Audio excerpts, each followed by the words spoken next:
नमस्कार आप सभी को। स्वागत है आप सभी का श्री साईं सचरित्र के तीसरे सोपान के तीसरे अध्याय ईशोपनिषद और साईं। दास गणों के नाम से पाठक अब तक भली प्रकार परिचित हो चुके होंगे। साईं के परम भक्त इस विद्वान कीर्तनकार ने एक बार ईशोपनिषद पर ईश्वास्य भावार्थ बोधनी नामक टीका लिखनी आरंभ की। ईशोपनिषद यद्यपि अति लघु मात्र 18 श्लोक का है, किंतु गागर में सागर वाली उक्ति यहाँ चरितार्थ होती है।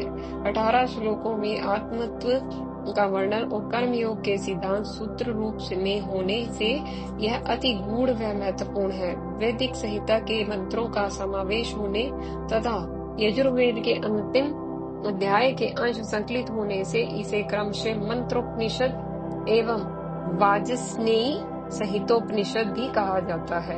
यह अन्य उपनिषदों की अपेक्षा श्रेष्ठतर माना गया है। अतः एक महत्तर कार्य होने से मात्र अनुवाद करने व सार तत्व की पूर्ण व्याख्या न हो सकने से दासगणु अपने इस प्रयास में संतुष्ट नहीं हुए। कई विद्वानों से शंका निवारण परामर्श एवं विचार विमर्श किया, फिर भी दासगणु संतुष्ट नहीं हो पाए।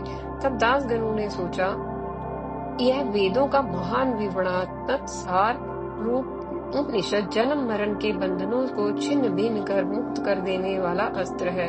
अतः जिसे आत्म साक्षात्कार हो चुका हो वह इस उपनिषद का वास्तविक गूढ़ार्थ बता सकता है। ऐसा सोचकर उन्होंने निश्चय किया कि इस विषय में साईं बाबा से बेहतर पथ प्रदर्शक और कौन हो सकता है। तब उन्होंने शिरडी जाकर साईं से भेंट की।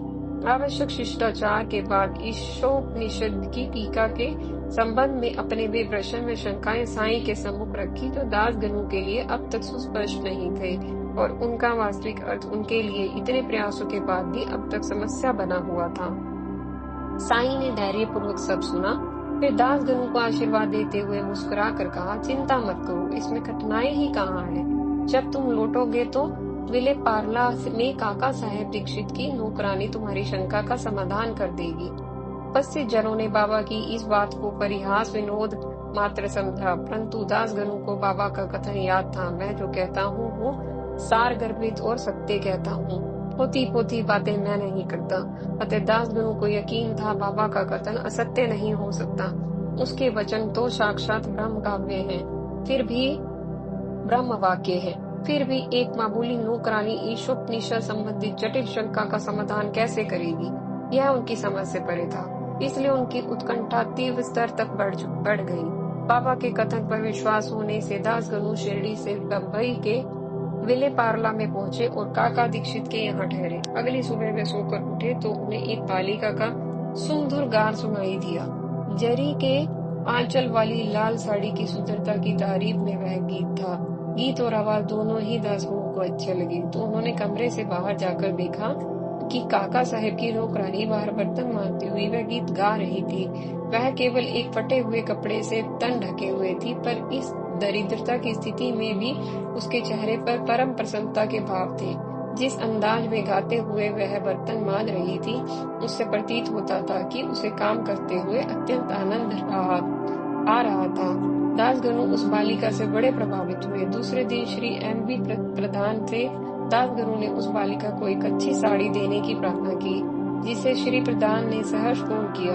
बालिका उस साड़ी को पाकर ऐसे प्रसन्न हुई मानो भक्त को भगवान मिल गए हों। सारा दिन उस साड़ी को पहनकर वह अति आनंद से नाचती कूदती रही, अन्य बालिकाओं के साथ खेलती रही। दासगणु उस बालिका का आनंद देखकर बड़े प्रसन्न हुए। अगले दिन उसने साड़ी संदूक में संभाल कर रख दी और पहले की भांति फटे पुराने वस्त्र पहनकर काम करने आई, मगर उसकी प्रसन्नता में तिल भर भी कमी न थी। दासगणु बहुत हैरान हुए। वह अपनी गरीबी में भी गर्वित और खुश थी। काम और खेल दोनों में आनंद पा रही थी। नई साड़ी फटे कपड़े दोनों में ही प्रसन्न थी।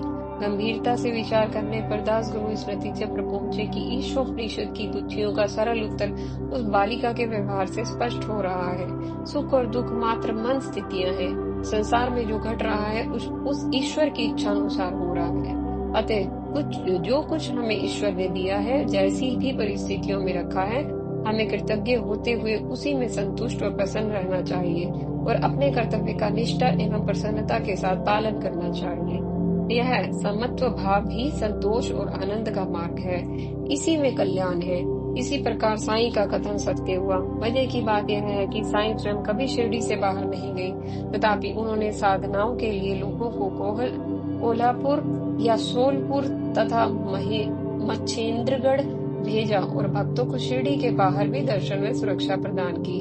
विचित्र विधियों से भक्तों को शिक्षा दी। जैसे प्रस्तुत प्रसंग में साईं ने अनोखी विधि अपनाई।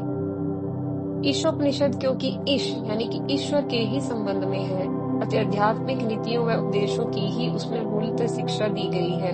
जैसा कि इस विषय में हेमांड पंत जी ने भी साईं सचरित्र में स्वीकारा है और व्याख्या में कहा है कि ईशोपनिषद की मुख्य देन नीति शास्त्र संबंधी उपदेश है। उपनिषद आध्यात्मिक विषयों पर आधारित है। इसका आरंभ ही यहाँ से होता है कि समस्त पदार्थ ईश्वर के ओतप्रोत है। यह आत्मविषयक स्थिति भी एक उप सिद्धांत है। इस उपनिषद में विशेष ग्रहणीय सिद्धांत यही है कि उस सर्वशक्तिमान ईश्वर के दया पूर्वक जो हमें दिया है वही हमारे लिए स्वतः उपयुक्त है। अतः कृतज्ञता सहित हमें उसी में संतुष्ट रहना चाहिए। इसके अतिरिक्त यह उपनिषद आलस्य को आत्मा का पतन करने वाला मानता है। अतः निरपेक्ष कर्म करते हुए जीवन यापन करने के कर्म योग के सिद्धांत पर का आधार सूत्र बीज रूप में इस उपनिषद में निहित है। इस प्रकार जो सब प्राणियों को अपना आत्म स्वरूप ही समझता है और भिन्न नहीं देखता, समदर्शी है, वह मोह से ग्रस्त होकर कैसे दुखी हो सकता है, अर्थात वह सदैव आनंदित रहता है। विश्लेषण। ईशोपनिषद का यही सार तत्व काका दीक्षित की नौकरानी के व्यवहार में परिलक्षित है। अभाव या उपलब्धि, दरिद्रता या संपन्नता, दोनों में प्रसन्नता और संतोष का भाव बनाए रखना ही समत्व बुद्धि का उदाहरण है तथा उपस्थित कार्य को पूर्ण मनोयोग से प्रेम व निष्ठा पूर्वक करना ही कर्मयोग का मूल है। कार्य विशेष में रुचि और अरुचि हमारे संस्कार तथा इच्छा के कारण हुई होती है। शुद्ध व निर्विकल्प अवस्था में कार्य मात्र पूजा रह जाता है। रुचि अरुचि का वहाँ प्रश्न ही उत्पन्न नहीं होता। यही नौकरानी की दी गई शिक्षा है। यहाँ प्रश्न उठता है कि यही तथ्य श्री साईं स्वयं भी दासगणों को बता सकते थे, फिर उन्हें काका साहेब दीक्षित की नौकरानी के पास भेजने की आखिर क्या आवश्यकता थी। श्री हेमांड पंत ने अपने ग्रंथ साईं सचरित्र में इसका कारण यह बताया है कि यदि साईं ऐसा न करते तो एक निर्धन नौकरानी और उसकी साड़ी द्वारा दासगणों वह शिक्षा यानी कि अमूल्य शिक्षा कैसे प्राप्त करते जिसकी रचना स्वयं साईं ने की थी। मेरी दृष्टि में यह कारण कोई कारण नहीं है, अपितु वाक्छल की आड़ में कारण का स्पष्टीकरण टाल देना है। यह कुछ इस प्रकार की बात है जैसे कहा जाए कि अमुक व्यक्ति ने दूसरे को अपने घर भोजन न कराकर ढाबे पर इसलिए भेजा ताकि वह ढाबे पर भोजन करके अपना पेट भर सके। यदि उसे ढाबे पर न भेजा गया होता तो वो ढाबे वाले का खाना खाकर अपना पेट कैसे भरता। अतः यह कोई कारण न हुआ। अमुक व्यक्ति के पास भोजन नहीं था या वह दूसरे को अपना भोजन देना नहीं चाहता था अथवा वह उसे ढाबे के भोजन का आनंद दिलाना चाहता था आदि कारणों की सूची में शामिल हो सकते हैं।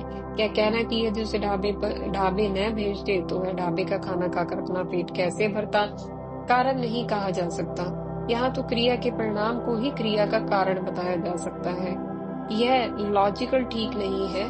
फिर भी हेमांड पंत जी जैसे विद्वान व्यक्ति ने ऐसी टालम टॉल क्यों की, मेरी समझ से परे है। साईं स्वयं उत्तर देने में समर्थ थे, किंतु स्वयं उत्तर न देकर एक नौकरानी के व्यवहार के माध्यम से दासगणु जी को उत्तर दिलाना चाहते थे। तो इस लीला के पीछे निसंदेह कोई महत्वपूर्ण और ठोस कारण होना चाहिए। वह कोई यूं ही सा कारण नहीं हो सकता। जहाँ तक मैं समझता हूँ, इसका आधारभूत कारण दासगणु के अहंकार का खंडन करना तथा उत्तर को उनके लिए अपेक्षाकृत सुगम्य व प्रभावी बनाना ही रहा होगा। दासगणु विद्वान थे, ज्ञानी थे, उन्हें अपनी इस विद्वता पर कुछ अभिमान रहा होगा। ऐसा व्यक्ति जो ईशोपनिषद जैसे गूढ़ और महत्वपूर्ण आध्यात्मिक विषय को टीका लिखने के लिए चुने, कोई मामूली कैलिबर का आदमी हरगिज नहीं हो सकता।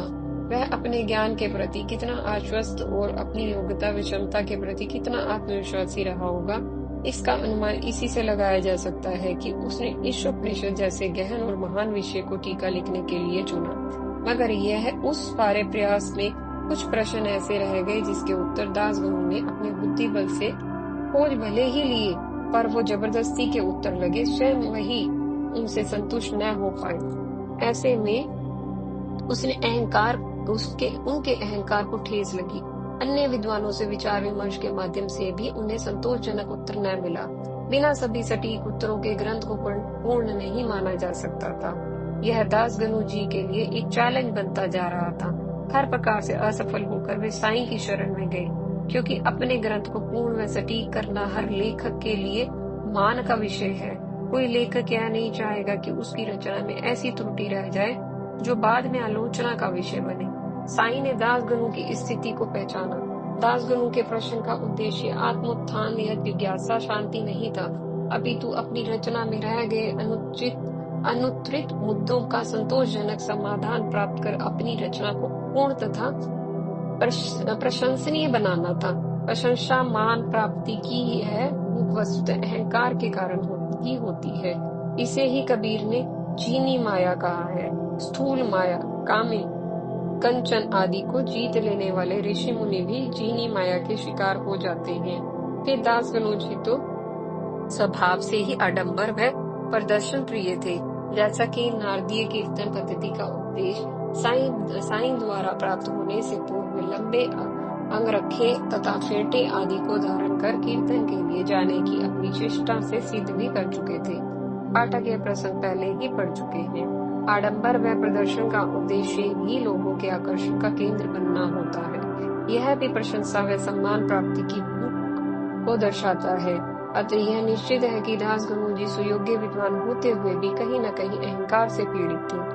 साईं भक्तों पर कृपा करने वाले संत मात्र ही नहीं, एक कुशल चिकित्सक भी थे, जो मन के रोगों का विचित्र विधि से उन्मूलन करते थे।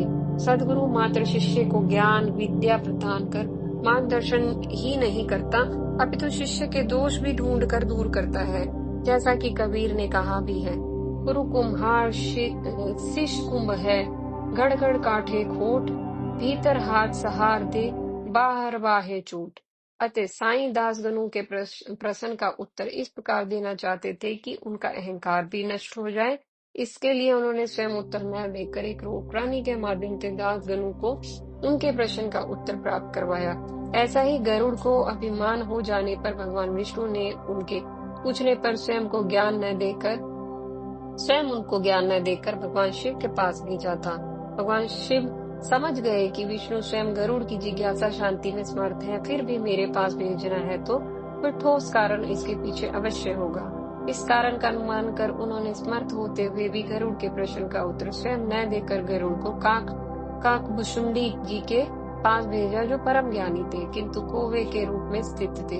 इस प्रकार पक्षियों के राजा और सर्वश्रेष्ठ पक्षी के अलावा भगवान विष्णु के वाहन रूप में सम्मानित होते हुए भी गरुड़ को एक निम्न जाति के हे पक्षी काक की शरण में जाकर ज्ञान प्राप्त करना पड़ा, जिससे उनका अभिमान नष्ट हो गया था।